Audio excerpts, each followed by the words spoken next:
Hi dear students, how are you all? I hope everyone are doing great. Today we are going to see the third chapter, Taro's Reward from Honeysuckle book. And this chapter we are going to see about Taro. He was a thoughtful son for his father and mother. He wanted to fulfill his parents' wish. And Taro, he was the main character in this lesson, and we have so many subordinate characters also, like his mother, father, neighbors, and the Japan Emperor. Why Japan Emperor? Because this is a Japanese retold story, and it's used to teach the moral that the children, they should be thoughtful as well as respectful for their parents. Before starting in this lesson, I want to ask you a question. Do you want to fulfill your parents' wish or wishes? Most probably your answer would be yes, right?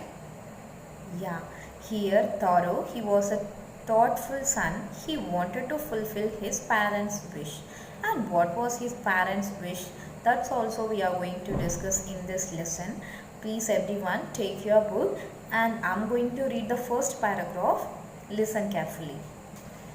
A young woodcutter named Taro lived with his mother and father on a lonely hillside. All day long he chopped wood in the forest. Though he worked very hard, he earned very little money. This made him sad, for he was a thoughtful son and wanted to give his old parents everything they needed. So the writer, he started the story that Taro, he was a thoughtful son, which means he was very good son and he was very respectful towards his parents. He was a woodcutter. He was going to the forest every day. He had been cutting the woods. When he was selling the woods, he would get only little amount. It was not enough for an entire family. So he was always feeling very sad because he was working a lot of work, which means hard work. Though he was getting very meager amount, so he couldn't fulfill his father's wish, though he was working more hard to satisfy them. Let's move to the next paragraph. One evening, when Taro and his parents were sitting in a corner of their hut, a strong wind began to blow. It whistled through the cracks of the hut, and everyone felt very cold. Suddenly, Taro's father said, "I wish I had a cup of sake. It would warm me and do my old heart good." Here the word S-A-K-E, we have to pronounce like fake. Fake. Clear? Okay. So one evening, which means Taro, he was living in the hut. One evening, all his family members, means Taro's mother, father, everyone were sitting in their hut. There was a sudden wind and everyone felt very cold. Suddenly his father said, "I wanted to drink sake. It would warm my body." Sake, that was the kind of drink it's used to give some warmness. Let's move to the next paragraph. This made Taro sadder than ever, for the heart-warming drink called sake was very expensive.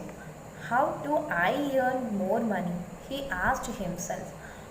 "How do I get a little sake for my poor old father?" He decided to work harder than before. When his father asked or wished to drink sake, this Taro, he felt very sorry because sake, that was not like a juice or something. That was an expensive drink. Taro, he was feeling very sad because whatever he was earning, that was not enough for his family. Now he wanted to fulfill his father's wish, but he didn't have much money to buy that one. So he decided that tomorrow onwards, I would work very harder than ever. Yeah, let's move to the next paragraph. Next morning, Taro jumped out of bed earlier than usual and made his way to the forest. He chopped and cut as the sun climbed, and soon he was so warm that he had to take off his jacket. His mouth was dry and his face was wet with sweat. My poor old father, he thought, if only he was as warm as I. And with that, he began to chop even faster, thinking of the extra money he must earn to buy the fakeh to warm the old man's bone. So previous day he felt very sorry because he couldn't fulfill his father's wish, right? So he slept well. He woke up very early. He went to the forest because he decided that he would work more harder than ever to fulfill his father's wish, right? So he went to the forest very early in the morning. He started chopping the trees, chopping the woods. And when he started chopping, it was very dark. After that, the sun it came and his lips it felt more dry. He wanted to drink water, but there were no water. He was thinking about his father and started doing the work more faster than before. Let's move to the next paragraph. Look at the fifth paragraph. Then suddenly Taro stopped chopping. What was that sound he heard? Could it be? Could it possibly be rushing water? Taro could not remember ever seeing or hearing a rushing stream in the part of the forest. He was thirsty. The axe dropped out of his hands and he ran in the direction of the sound. Actually, when he was chopping the wood, he felt more hungry because the sun also it came up. Suddenly, he could hear the sound of some water. It was running. It seems like a stream was running. So he dropped his axe. With the help of axe only, he was chopping the wood, right? He dropped his axe and he started running towards the place where the sound it was coming from. Yeah. Let's move to the sixth paragraph. Taro saw a beautiful little waterfall hidden behind a rock. Kneeling at a place where the water flowed quickly, he cupped a little in his hand and put it to his lips. Was it water or was it sick? He tasted it again and again, and always it was the delicious fakeh instead of cold water. So finally, Taro he reached the place. Actually, previously he had been coming to the place. He was not aware that there were a waterfalls. But when he heard the sound of the waterfall, he dropped his axe and he started running. And finally, he found there was a waterfall. And from the waterfall, there was a water was coming. So he went near the water. He knelt down. He took little bit of water in his hand. He tasted it. Actually, it was not a water, that was a fakeh. So he felt very happy and he got wondered. It was not water, it was a fakeh. How it could be possible? Right? Okay, let's move to the next paragraph. Just to look at the seventh paragraph. Taro quickly filled the pitcher he had with him and hurried home. The old man was delighted with the fakeh.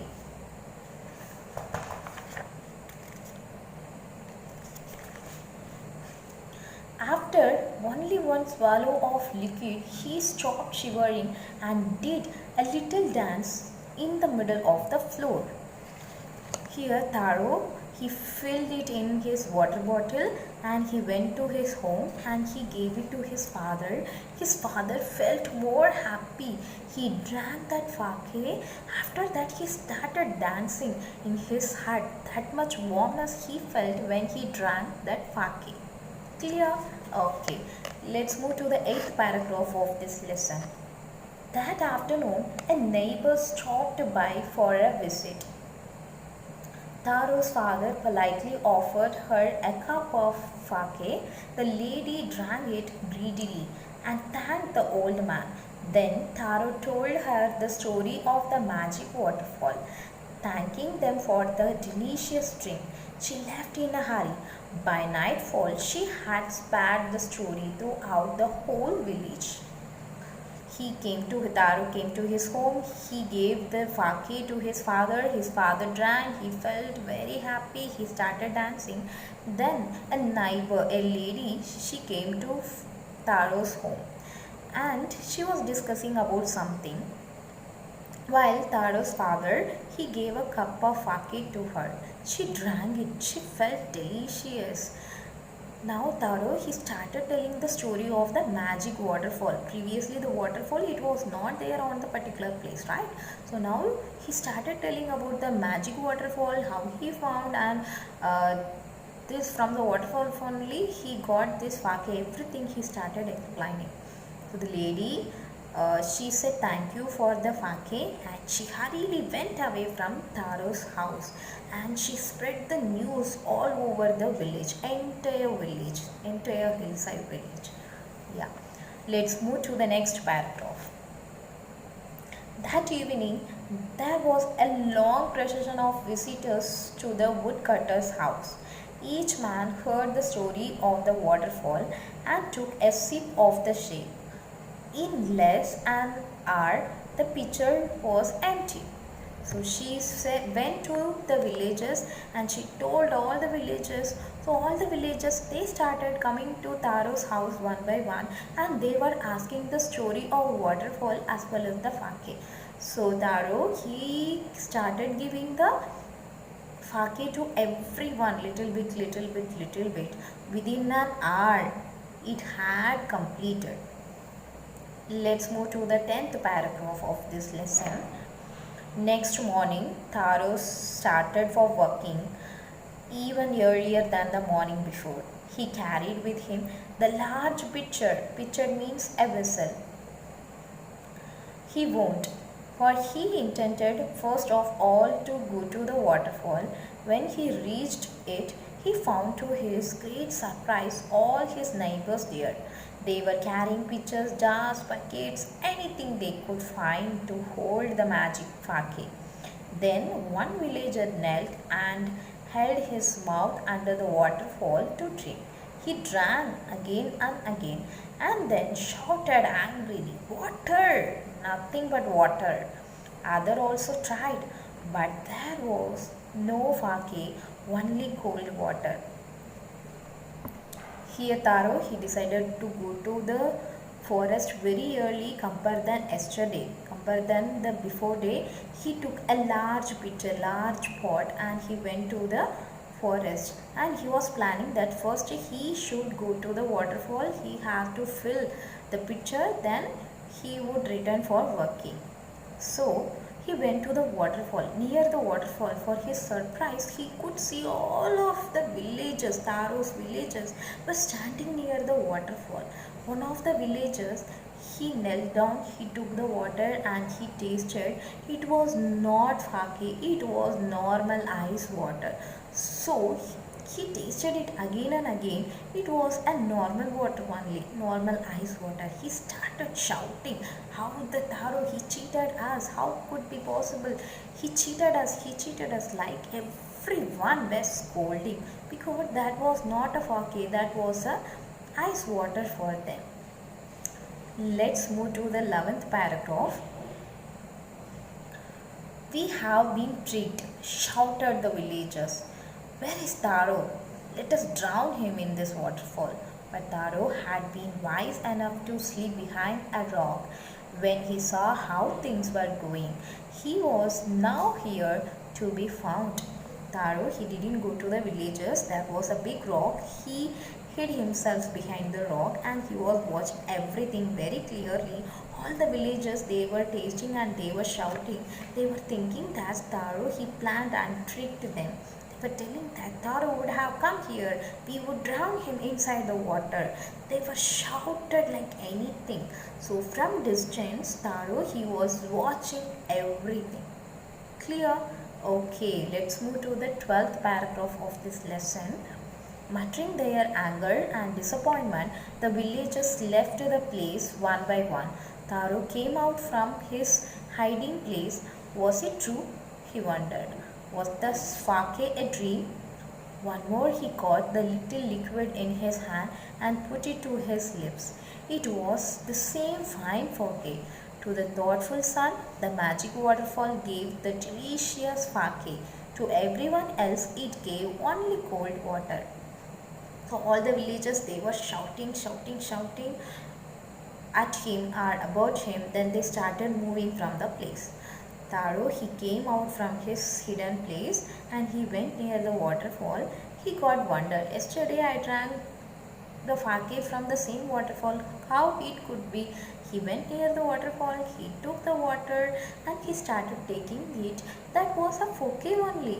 So he wondered because he was a thoughtful son. He wanted to fulfill his father. He devoted his father and mother, right? That's why it was giving fake to him only, not for everyone. For others, it was giving a normal water. For him, it was giving fake, a delicious drink. Yeah, I hope you understood. Let's move to the last paragraph of this lesson. The story of Taro and his magic waterfall reached the Emperor of Japan.